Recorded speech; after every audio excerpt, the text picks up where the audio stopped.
So you may just be hearing those bells. We're going to give another minute or two for people to join us. So I'm actually at the Quest Haven Academy. Quest Haven was founded in 1940 by Flower Newhouse and her husband Lawrence. And it was really founded to become a center for Christian mysticism and to really bring forth the teachings of the angels. Flower was born clairvoyant. She would give lectures and talks, even when she was in middle school, to her teachers, to the principal, to the mayor of the town and city. And they would come to just listen to her and just be spellbound with her telling of the angelic realms and angelic kingdoms. As many of you know, my own history with this, with Asking Angels, I've been doing angel events, angel gatherings, meditations for almost 3 decades now, all around the world. I've often opened events like World Angel Day Los Angeles, Vancouver, London, other places. So we're really going to be working tonight to attune with our guardian angel and our angel team. So that's going to be our primary focus. So we're going to settle in. Let me show you a bit of what we're going to do. Just a moment.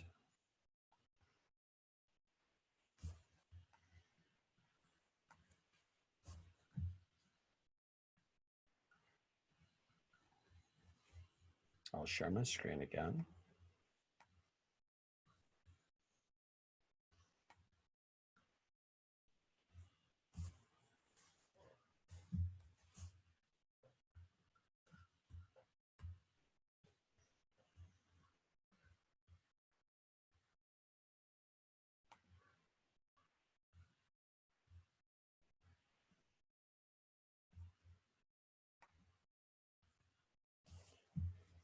So this is our agenda for tonight. This is our April new moon in Taurus. The new moons are always occasions to attune with celestial energies. So this is the new moon that is following Easter. It's the new moon that leads us into the Ascension period, which is also known as Pentecost. That's a tradition that is held in Christianity and Judaism and other traditions as well. There's an energy that comes in the spring. It begins with the spring equinox. Many of you were with us for our spring equinox meditation and our angel gathering. The spring equinox really begins the new year for Mother Earth, for planet Earth. So we're moving forward now with those spring energies. We went through the equinox.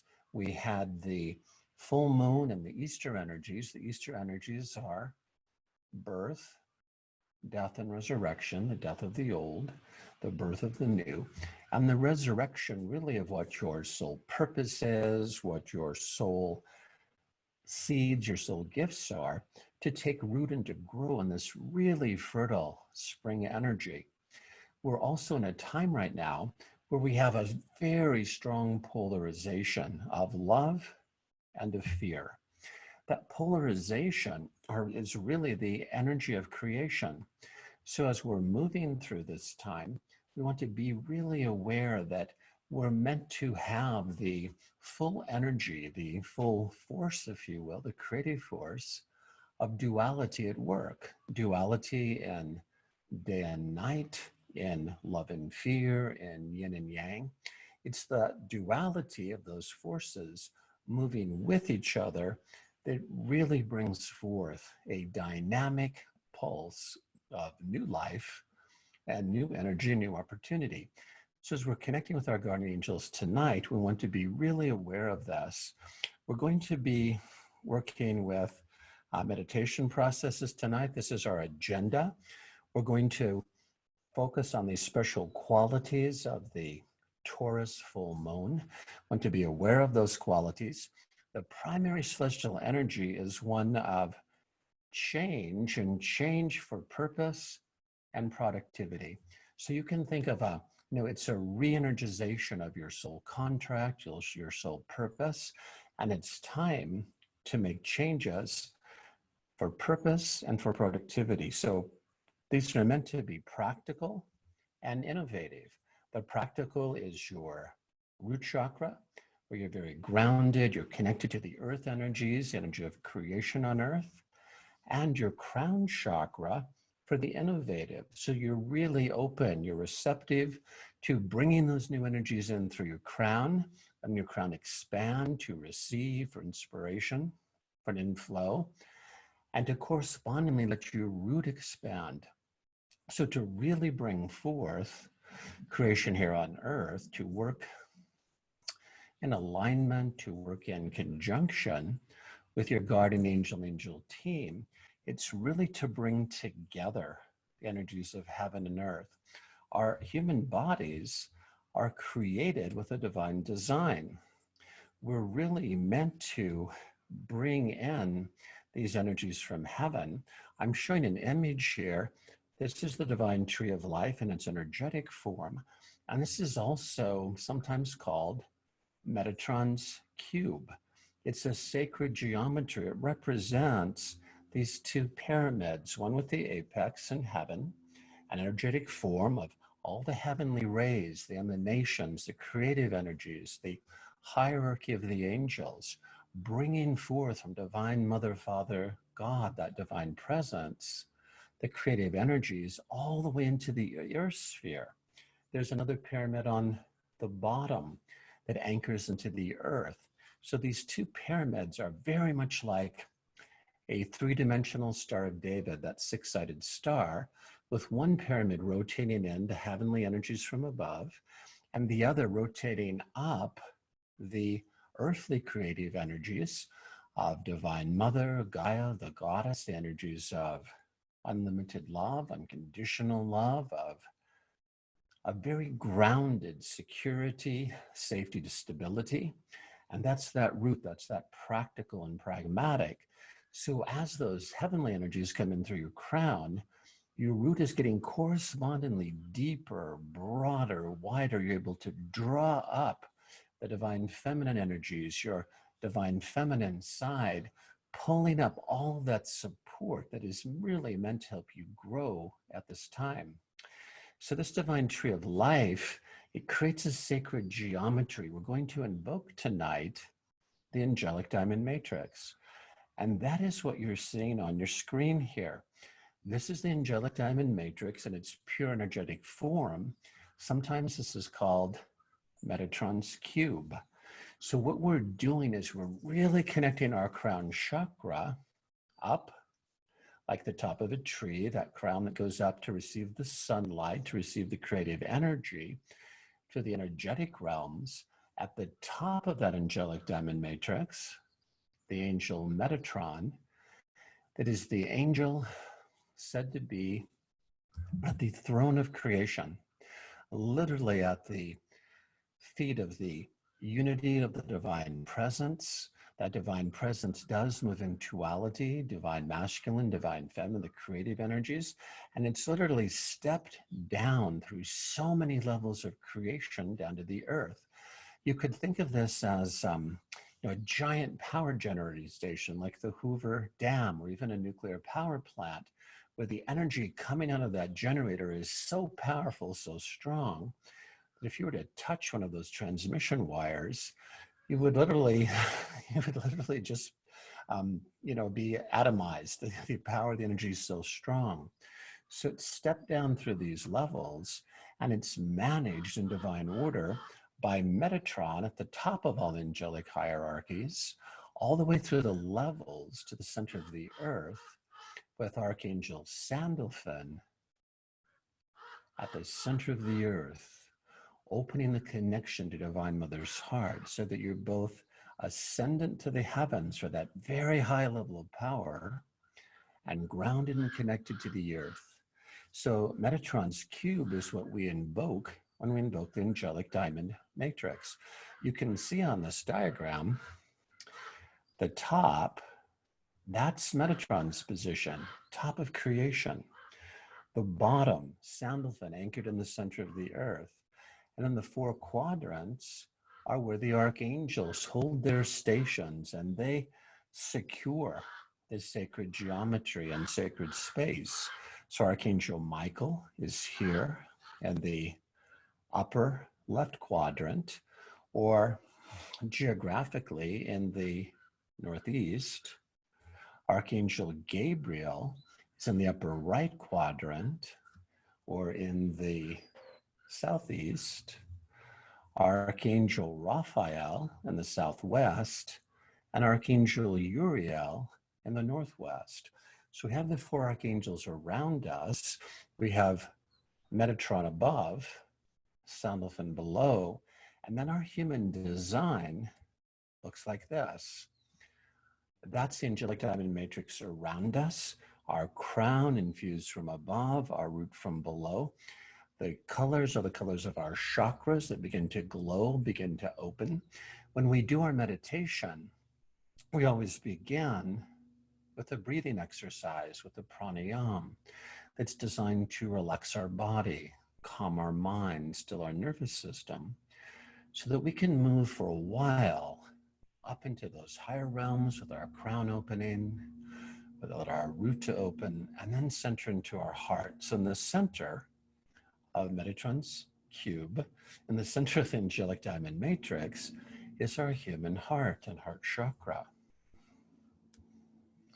So we have all of these energy centers, which represent the tree of life from heaven coming to our crown, through all the energy centers into our root, anchored in the earth. So as this energy flows, we really want all seven chakras to be raying out that creative energy from Divine Mother, Father God, raying forth, creating with the full power and the full presence of all seven rays, and our seven chakras integrating like this. So classic meditation posture, there is the crown chakra opening above. The astral spine contains all of the chakras, connects us to the golden corridor from heaven to earth. And this is really what we're letting the angelic diamond matrix enhance and strengthen. So tonight our focus is our guardian angel and our higher self. So your higher self in your soul form existed before this incarnation. Your higher self contains all the wisdom, all the knowledge, everything that you've learned in every lifetime, everything that you've worked on in between lifetimes, all of the studies, all of the works, all of the design that you've set forth for this lifetime.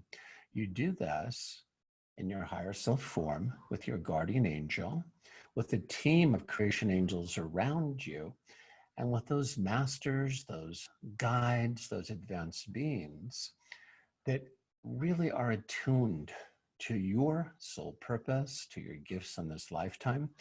There's a tremendous amount of support. What we really want to do is to open our intuition so that we're with our higher self, we're connected to our soul consciousness, our soul memories, and we can bring back into awareness those parts of our soul agreement, our soul gifts, and our soul contract. So our guardian angel helps create that bridge. When you see a newborn baby, you can often see them really in a state of joy and a kind of in a state of wonder, and you can watch their eyes tracking things that you don't see. Their perceptions are still very open. Their connection to the heavenly realms is still present and clear to them. One of my longtime clients, she had a newborn baby, and she had a 3.5-year-old son. And the son was in with the baby. The baby was in the cradle. There's a baby monitor there. And the boy was saying to his little sister, don't let me forget. I'm starting, boy, it's really hitting me. He said, don't let me forget my connection to the angels and the heavenly realms, right? And because he knew his little sister was still so connected, he could feel it, but he could also feel that sense of as we learn, as we really become much more mental, much more logical, as we're rewarded for developing the logic part of our brain, the focused, masculine aspect, we can lose that intuitive connection. Many cultures in all parts of the world throughout history had traditions, they had rites of passage that would really help a child hold on to that intuitive connection, the connection to the higher self, and the connection to the ancestors, right, that came before. And you would go through rites of passage, part of your tribe or part of your clan, to make sure that as you began to reach your teen years, as you began to experience puberty, as you began to change, that you'd keep that connection with you. So there's so many ceremonies for men and women at those ages, say 12 or 13, where you go through this rite of passage, and the primary focus was to keep those intuitive abilities intact. So as we're working, many of us have developed very, very strong all logical brains, logical minds. We've succeeded in our careers. We've succeeded in various ways. And we're wanting to rebalance tonight. So let's dive a bit farther, and we'll start our meditation process soon. So as we do this, as we open up our chakras, as we allow that angelic diamond matrix to support us, our energy channels open. This is an image painted by a very good friend of mine, Josephine Lippincott. She was a senior teacher at Barbara Brennan's Energetic Healing Institute, very famous, internationally famous healing school. It's one of the ones I attended. Josephine had beautifully open clairvoyant intuition. So many of the pieces of art that I use, she painted.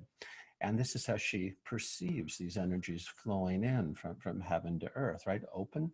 You can see that in this painting, the woman has her hand at her heart, and she's reaching upwards. And here are those energies through the crown, through the third eye, through the throat, into the heart, down into the body. That's what we'll be focusing on tonight.